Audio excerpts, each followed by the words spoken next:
What if the habits you try hardest to hide from others, the ones that make you lower your voice, apologize, or pretend to be different around new people, weren't flaws at all, but proof that your mind processes the world in a way most people never will? Have you ever spent hours inside your own head, replaying a conversation from weeks ago, hunting for the detail that slipped past everyone else at the time? Have you ever stopped halfway through a simple task because one thought led to another, and that to another, until you got lost in a maze that only exists inside you, a maze nobody else can see, let alone understand? Have you ever watched some random scene, a couple arguing quietly at a bar table, a child crying in the middle of a supermarket, and started building the entire story behind it in your mind?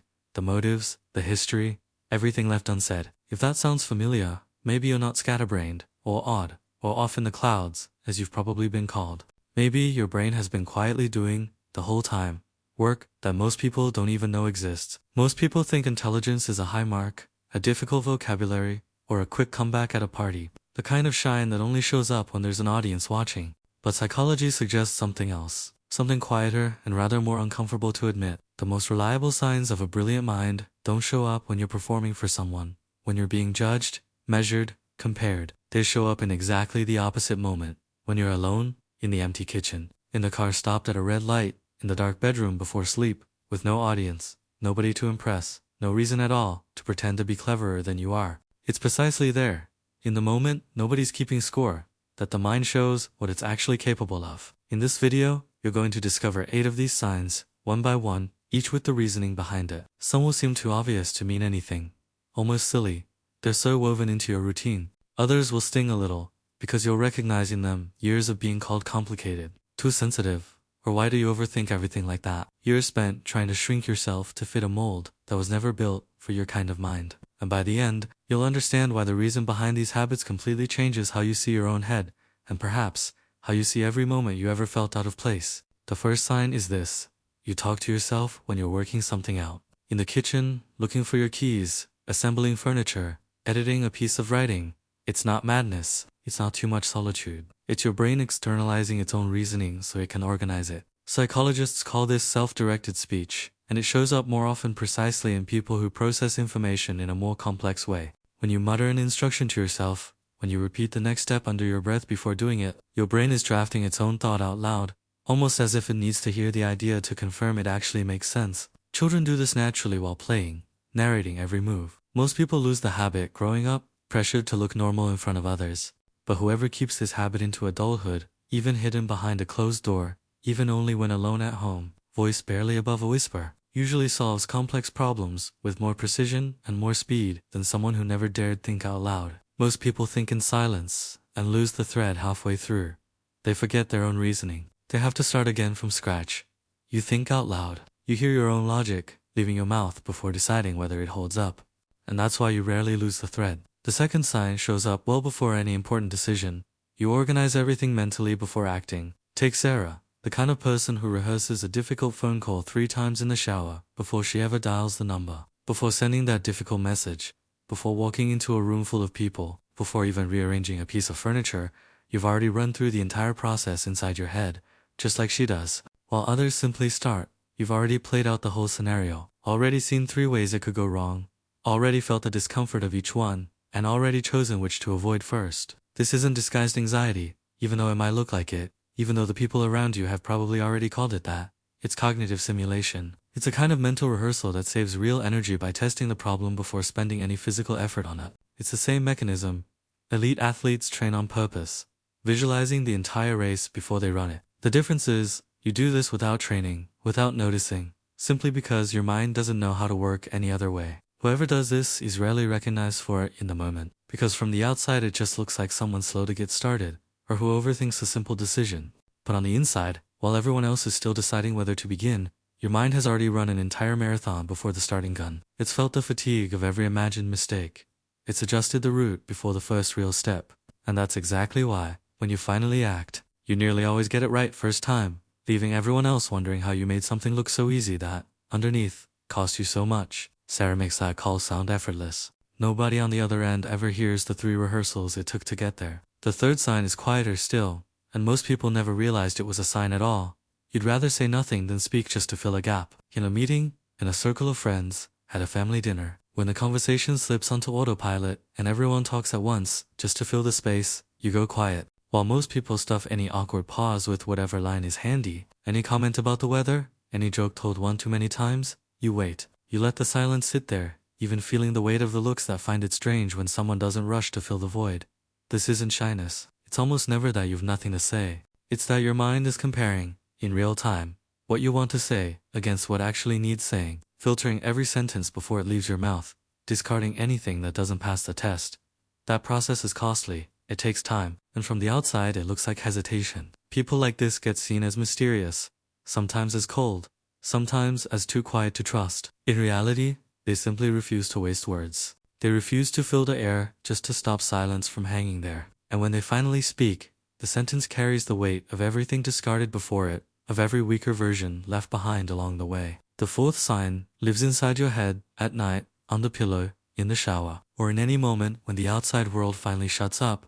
You replay old conversations, hunting for what slipped past unnoticed. Sometimes it's a conversation from years ago. Sometimes it's just a passing comment someone made this morning, but it got stuck, spinning, demanding to be fully understood. It's not pointless rumination, even though it sometimes feels exactly like that. Even though it steals your sleep and your peace. It's delayed processing. It's your brain going back to reanalyze a piece of complex social information it didn't have time to fully process in the heat of the moment, because in the moment you were too busy reacting to also analyze. You do this because you pay attention to layers most people ignore. The tone that dropped half a degree, the pause that lasted a second longer than normal, the word someone chose over a more obvious one, what they didn't say when they could have. And your brain keeps going back, and back, and back, reconstructing the scene from different angles, testing different interpretations, until it closes the loop, and finally lets the information go, even if that takes days, even if it happens at the worst possible hour, right when all you wanted was to sleep in peace. Here's the part that causes the most misunderstanding. The one that's probably cost you being misread more times than you can count. People think whoever takes too long to answer is insecure, or slow, or hiding something behind that silence before the reply. In reality, it's almost the opposite. You don't take long because you don't know what to say.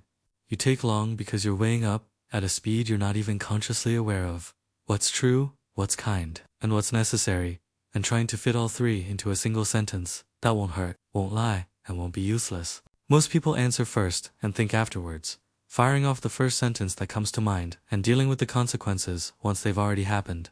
You do the reverse. You process before you release a single word, and that's exactly why, when you finally speak, it's usually worth stopping everything to listen. The fifth sign is this. You notice details nobody else caught. The object out of place in a room you visit every week. The subtle shift in someone's tone, a second before they realize they're giving themselves away. The word chosen too carefully to be accidental, tucked inside an otherwise ordinary sentence. This has a name, hyperceptual sensitivity. It isn't about your five senses being physically sharper. It's about your brain processing more information from the environment than average, and processing it more deeply, in more layers, cross-checking it against everything already stored. You walk into a room and, without meaning to, you already know who's tense, who's faking that they're fine, who's changed something about their hair. You don't choose to notice. You simply can't not notice. As if your eyes and ears were picking up an extra layer of information that, for most people, simply doesn't exist. And over time, this becomes a kind of silent language only you speak fluently, a radar that never switches off, even when you wish, just once, that it would. The sixth sign is the habit of questioning the obvious, even when nobody else is questioning it, even when questioning it makes you look bad, while everyone else accepts the simplest explanation because it's convenient, because it closes the matter quickly. You stop and ask, but is that really it? Is there another layer here? This irritates people. It slows down meetings, it delays consensus, and you've probably felt that irritation come back at you, in the shape of why do you have to analyze everything? Why can't you just accept it and move on? But questioning the obvious is exactly what separates those who repeat patterns from those who break them. Those who accept the world as handed to them from those who actually understand how it works underneath. While most people take ready-made answers because they're more comfortable, you insist on building your own, brick by brick. Even if it takes longer. Even if it leaves you, sometimes, alone in the room with your own doubt while everyone else has already moved on, satisfied with the easy answer. The seventh sign shows up when you're completely alone. Nobody watching, no risk of judgment. You catch yourself teaching something to thin air, explaining a topic out loud, gesturing, as if you had an imaginary audience, listening closely. It's not vanity, and it's not madness, even if you've already laughed at yourself for doing it. It's one of the most effective ways to consolidate knowledge that exists. Something educators call the protege effect, because explaining forces the brain to organize information in a way that's simply absorbing it. By reading or listening passively, never demands. You do this without realizing you're, in practice, training your own mind, testing whether you actually understood what you learned or just memorized the surface. And more often than not, what comes out of your mouth in those imaginary conversations, with no script, no real audience, no pressure at all, is clearer and better organized than any explanation you've ever heard from a teacher in a packed classroom. And the eighth sign, perhaps the most uncomfortable of all, because it looks like weakness to anyone who doesn't understand what's happening underneath. You feel completely drained after social interactions that, to anyone else, would seem trivial, light, effortless. A family lunch, a work meeting, a 2-hour birthday party that leaves you needing absolute silence on the way home. It's not fussiness. It doesn't mean you dislike people. It means that, while most people are simply chatting, you're doing several things at once without realizing it. Reading micro-expressions on the face of whoever's talking to you, working out your reply before they've even finished their sentence, adjusting your own tone to match the room, storing loose details that will resurface in your mind weeks later, in the middle of the night, without warning. That takes energy. A lot of energy. The kind that doesn't show up on any blood test, but that you feel in your entire body by the end of the day. And the tiredness you feel isn't weakness. It's the cost of running, the whole time, quietly, in the background. A processor more powerful than most people around you even know exists.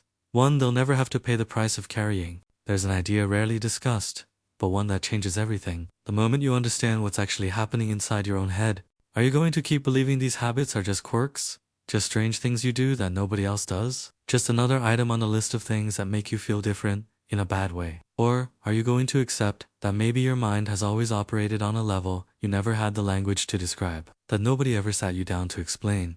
And that's why, for years, you learned to hide it instead of understanding it. Think about how many times you've played down these habits in front of others. Stop talking to yourself the moment someone walked into the room. Pretended not to notice the detail you actually noticed before anyone else. Apologized for needing time alone after a social event, as if recharging were a character flaw rather than a genuine need of your particular kind of mind.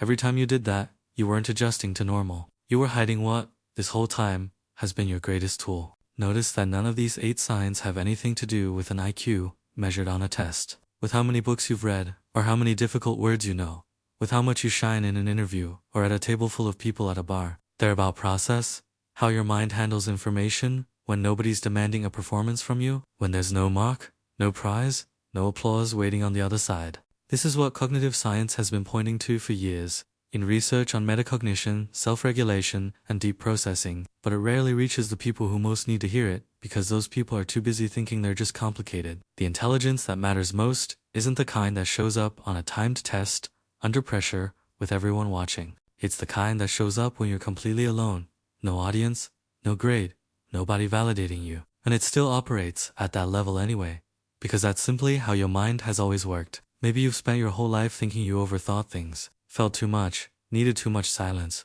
reacted too slowly in situations that seem simple to everyone else. Maybe someone has told you, directly or indirectly, in words or just with an impatient look, that you should be simpler, quicker, less complicated, easier to keep up with. And maybe, this whole time, what looked like excess was actually depth. The very same depth that, one day, someone is going to recognize and call by its proper name. So if you recognize yourself in at least 3 of these 8 signs, maybe the right question isn't, why am I like this? Maybe the question is, what if, this whole time, the thing you tried to hide was exactly what made you more capable than most of the people around you? Sometimes, the mind that's hardest on itself is the same one that delivers the most. Sometimes, what felt like a burden was capacity all along. Tell me in the comments which of these 8 signs hit closest to home. And thanks for watching. I'll see you in the next video.